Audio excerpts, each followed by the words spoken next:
Hey guys, I'm Kim and welcome to my channel. In today's episode, I will be debunking myths about sourcing items in China.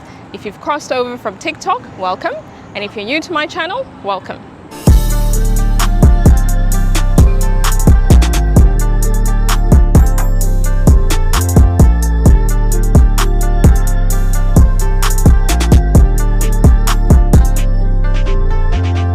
The first misconception that a lot of people have is nothing in China is genuine.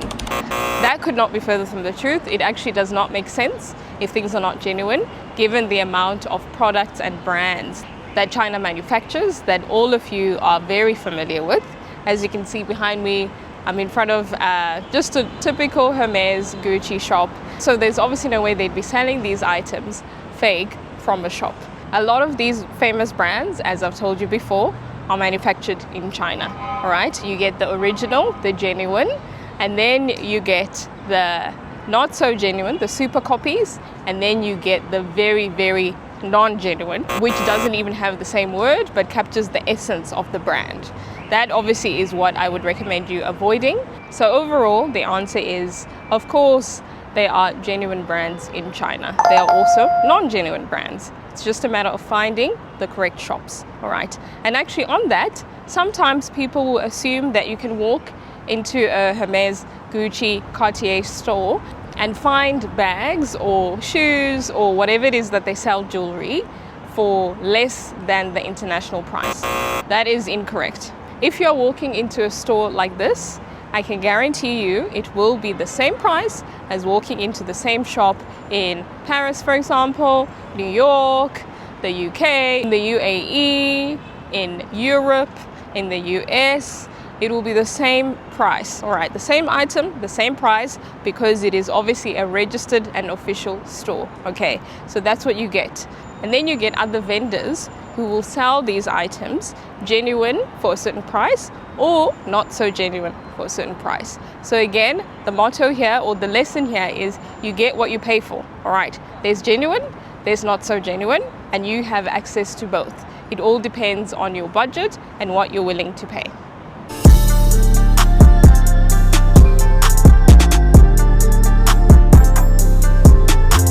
Another misconception that a lot of you guys have, or I've heard, word on the street, is that you can just walk into China, fly into China from anywhere and find everything you need easily. That again could not be further from the truth. Coming to China, especially if you're sourcing items, requires a lot of research prior to your trip. You need to contact manufacturers, you need to contact agents who can help you, you need to plan out your trip, figure out what city you're going to. Otherwise, you will be in for a not so pleasant treat, all right? You need to make sure that you've done your research and you know where you're going, and divide your days and your time to and have an itinerary that you follow, because you can very easily get overwhelmed. Every city has things that it creates and manufactures, so you need to be aware of that. That's the very bare minimum. And then from there, you need to be in contact with manufacturers. Very seldom has anyone ever come into China and met a manufacturer on their first trip that they haven't reached out to or gotten to know or spoken to prior. Very seldom has anyone ever come into China and met a manufacturer on their first trip that they haven't reached out to or gotten to know or spoken to prior. So that I cannot stress enough, guys. If there's anything you take from this video, plan your trip before you come to China. Don't try to find your way when you're in here. Even if you're here for personal buying, you will lose out on a lot of things. You will lose track of your trip and you will potentially spend money in ways that you shouldn't have.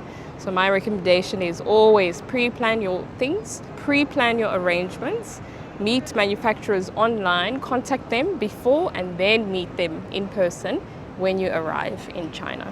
So linking to the previous point, a lot of people assume that if you are working directly with the factory, they are good. Again, this is a misconception. There are so many factories in China, but not all of them are good, or not all of them are good for you. So if you're looking for example, a very niche product or even in general, just any product, you obviously want to make sure that that manufacturer matches with all your needs. Their lead time, their production schedule, how they work, how they accept money, what it is that they produce, that is a whole process in itself, all right? So this is something that needs to be discussed, multiple meetings, samples need to be exchanged, you need to be 100% happy and sure of the service you're getting. Otherwise, it will be a wasted effort, wasted money when you have spent time communicating with the factory, and then in the end you realize that their product just does not match your needs. So again, guys, don't forget, just because you have found a factory does not mean that they are the factory for you. Don't forget, just because you have found a factory does not mean that they are the factory for you. All right, the next one is a big one as well. Informal suppliers are worth the risk. This is incorrect. It's a misconception. This is not the case. So there are two types of suppliers, all right, that I work with. There's probably more, but two types of suppliers that I work with, okay. The first one is a formal supplier. Who would those be? Those would be factories who have been manufacturing products for years, who are listed on vetted programs, manufacturers who are 100% qualified to take on projects and take on jobs from overseas clients, all right? They are big enough, they can handle the order, they can handle the communication, they can handle the language barrier, and they have been doing this for decades, all right? Those are manufacturers I hand over to you guys on vendors lists, all right? Then there are other suppliers, all right? These suppliers are informal. What do I mean by that?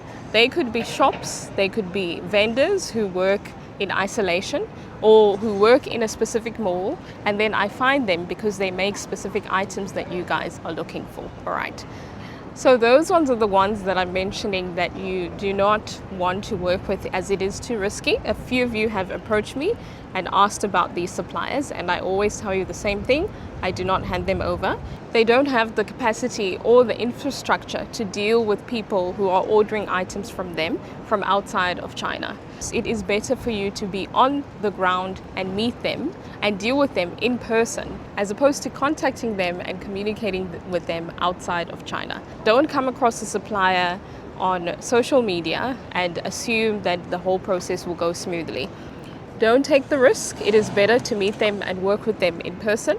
If you're not able to do that, then stick to vendors who are vetted and screened, who have been through so many checks to ensure that they are strong enough and have all the capacity to handle dealing with you, an international client. If you cannot afford those, then I would recommend two things. One, you save and you come to China and meet the informal vendors in person, or you use a sourcing agent like myself to do it for you.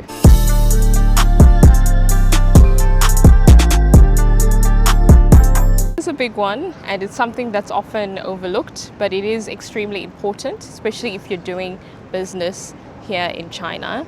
A lot of people assume that it is okay to be rude, or it is okay to have a specific business acumen or a specific way of dealing with business just because you have come across over into China, and this is incorrect. I have had so many scenarios and situations where clients were extremely rude to suppliers, to factory workers, to whoever they were dealing with here in China, and that is not acceptable. I've had to terminate contracts with clients.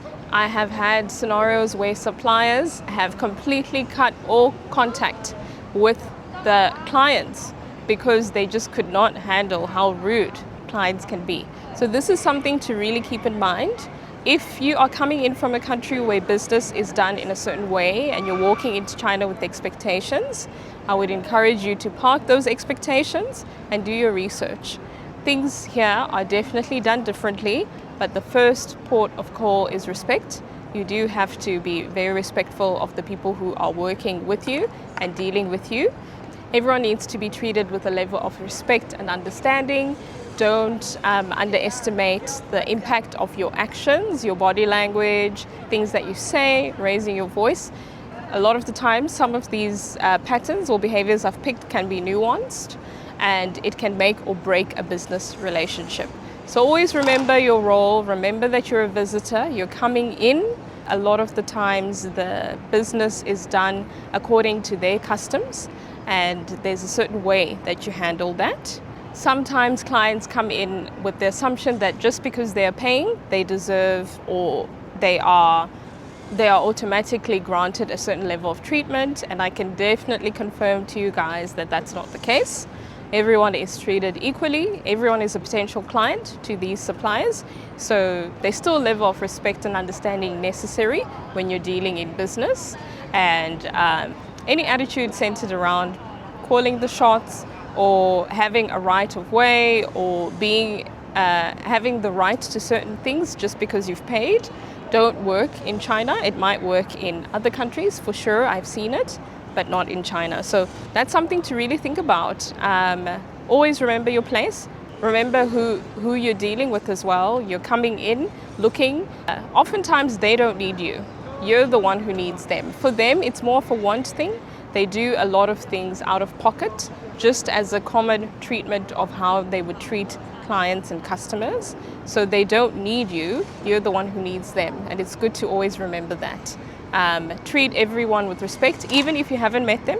If I give you a contact and you're dealing with them online, emails or phone calls or texts, just always be respectful, be understanding, and always give benefit of the doubt, as there is still that language and cultural barrier.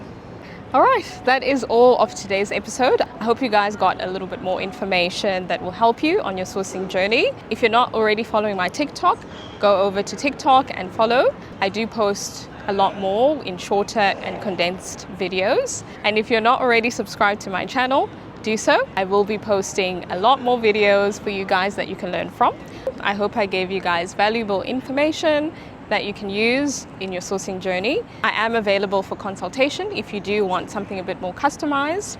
And I also do have a digital guide available for purchase in the links down below that is specifically made for those of you who are exploring China and looking at it as a potential business partner.